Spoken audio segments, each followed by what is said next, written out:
Hello everyone, welcome to a channel MP board English medium.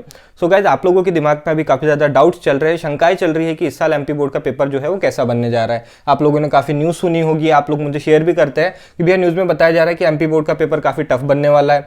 तो यहाँ पे मैं आप लोगों को मेरा भी ओपिनियन बताऊंगा कि मैं क्या सोचता हूँ आप लोगों के पेपर के बारे में, paper pattern and copy checking के बारे में, कि कैसा होने जा रहा है आप लोगों का इस साल का एग्जामिनेशन।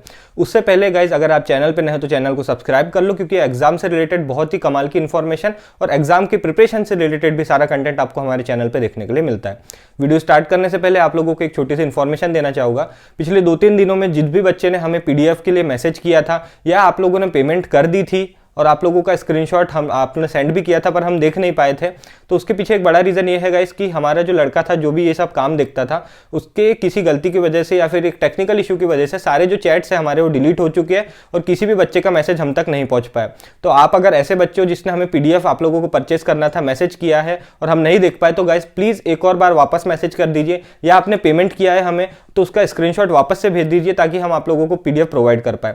आप लोगों में से कई बच्चे जो नहीं जानते होंगे कि पीडीएफ क्या है, तो मेरे जो स्टडी मटेरियल है उसकी बात कर रहा हूं मैं यहाँ पे। ये वीडियो है, आप चाहो तो देख सकते हो। मैंने पिछले 12 साल के फिजिक्स, केमिस्ट्री और बायोलॉजी के पेपर्स को एक संगठित करके उसका एक स्टडी मटेरियल बनाया, जिसमें आप लोगों को पिछले 12 साल के क्वेश्चन पेपर के आंसर देखने के लिए मिल जाएंगे। ज़्यादा इन्फॉर्मेशन के लिए इस वीडियो पे आप विजिट कर सकते हैं, सारी इन्फॉर्मेशन मिल जाएगी। और जिस बच्चे को भी अभी तक असुविधा हुई है उसके लिए आई एम रियली सॉरी। आप लोगों की जो प्रॉब्लम है हम सॉल्व कर देंगे। वापस से एक बार आप टेक्स्ट कर दीजिएगा, ये मेरी रिक्वेस्ट है, ठीक है। तो हम बात कर रहे थे कि इस साल का आप लोगों का पेपर कैसा आने वाला। तो देखो गाइस, पिछले कुछ साल के एमपी बोर्ड का रिकॉर्ड को देखें तो एमपी बोर्ड का जो शिक्षा का स्तर है वो दिन पर दिन नीचे गिरा है।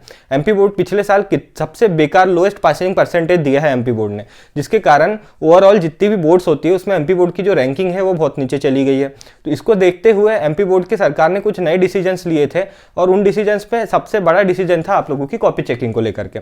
अभी मैं आप लोगों को मेरा ओपिनियन बताऊं तो एमपी बोर्ड का जो पेपर है वो कभी टफ नहीं बना। पिछले साल जितने भी 10-12 साल में मैं देख रहा हूं, एमपी बोर्ड का कभी भी पेपर मुझे टफ नहीं लगा पर्सनली। सबसे बड़ी गलती जो एमपी बोर्ड करती है वो करती है अपनी कॉपी चेकिंग में। जैसे पिछले साल मैं ऐसे कई बच्चों को जानता हूं जिन्होंने जेई में, नीट में अच्छे से अच्छा स्कोर किया है, आईआईटी क्रैक किया है, यहाँ पे एमबीबीएस निकाला है नीट में, बट वो बोर्ड में 70% लेकर के आ गए। तो ऐसा मुझे तो लगता है कि पॉसिबल नहीं था। वो बच्चे बहुत शार्प थे, उनका पेपर भी बहुत अच्छा गया था, बट सबसे बड़ी गलती उनसे जो हुई थी वो हुई थी कि उन्होंने एमपी बोर्ड में एडमिशन ले लिया। क्यों? क्योंकि यहाँ पे कॉपी चेकिंग सबसे बेकार होती है गाइस। वर्स्ट कॉपी चेकिंग में कहूंगा एमपी बोर्ड में होती है। ऐसा बच्चा जो जेई में वो निकाल ले रहा है, आईआईटी निकाल ले रहा है, नीट में एमबीबीएस निकाल रहा है, उसके लिए बोर्ड एग्जाम में 90% लाना बहुत बड़ी बात नहीं है गाइस। तो ऐसे बच्चे के भी बोर्ड में 60% बने गाइस। इतनी बेकार कॉपी चेकिंग एमपी बोर्ड ने की है। और हर साल अगर मैं बोलूंगा बच्चों के पास होने और फेल होने में जो सबसे बड़ा एक फैक्ट रहता है वो रहता है कॉपी चेकिंग का। बहुत से ऐसे बच्चे हैं जो सब कुछ सही लिख के आते हैं पर पता नहीं कहाँ उनके मार्क्स काट लिए जाते हैं। और एमपी बोर्ड की एक और सबसे बड़ी चीज़ कि एमपी बोर्ड में रीचेकिंग जैसा कोई ऑप्शन मिलता नहीं, और हम लोग चाहे तो कार्रवाई भी करो तो उसका रिप्लाई 2 महीने बाद आता है। तो इस तरह की चीज़ों को देखते हुए इस साल जो नई सरकार बनी है उनमें मैंने एक पेपर पढ़ा था, उसमें लिखा था कि कॉपी चेकिंग और एग्जाम जो आप लोगों को कंडक्ट करे जाते हैं उससे रिलेटेड काफ़ी सख्त नियम इस बार लागू किए गए हैं।